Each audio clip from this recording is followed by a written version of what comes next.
Hello Minters, it's Kristen with butterflies and dragonflies in a stained glass style. To achieve this, I'm using PETG translucent filament and the free template you can download from our website. Start with black filament and trace the wing design and butterfly body. Fill in the wing bubbles with different colors of the PETG filament. To assemble, use sticky tack to position the angle of the wings.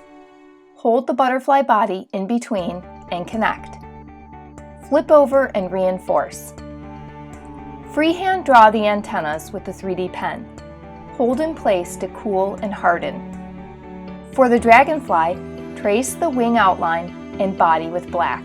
Fill in the wings with blue and green PETG filament. To assemble, position the bug body in the center and attach the upper set of wings. Slightly overlap the lower wings over the upper and connect. These make beautiful hair accessories, jewelry, and garden art.